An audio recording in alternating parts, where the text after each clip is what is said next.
Conclude करते हैं।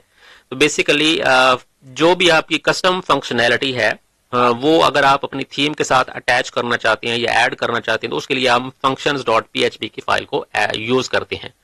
इसके जरिए आप अपनी थीम को कॉन्फ़िगर कर सकते हैं, उसको उसके अंदर कौन कौन सी पोस्ट टाइप्स सपोर्टेड हैं वो आप कस्टम हुक्स और फिल्टर्स को यूज करके आप अटैच कर सकते हैं या ऐड कर सकते हैं अपनी थीम के अंदर। इसी तरीके से आप कस्टम CSS फाइल्स और कस्टम जावास्क्रिप्ट कोड जो है वो अपनी थीम के अंदर ऐड कर सकते हैं इस फाइल को यूज करते हुए, या अगर आपका कस्टम कोड कोई और सेपरेट फोल्डर्स के अंदर फाइल्स के अंदर आपने लिखा हुआ है तो उनको आप इंक्लूड करवा सकते हैं इस फाइल को यानी functions.php को यूज करते हुए। तो ये इसका जस्ट ओवरव्यू था कि इस पर्पज के लिए हम इस फाइल को यानी functions.php को यूज करते हैं।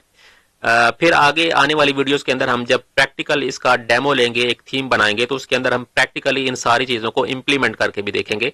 अभी जस्ट हम इसके कोर कॉन्सेप्ट्स का एक ओवरव्यू ले रहे हैं कि कौन कौन से कॉन्सेप्ट्स होते हैं जो एक ब्लॉक थीम के अंदर यूज होते हैं।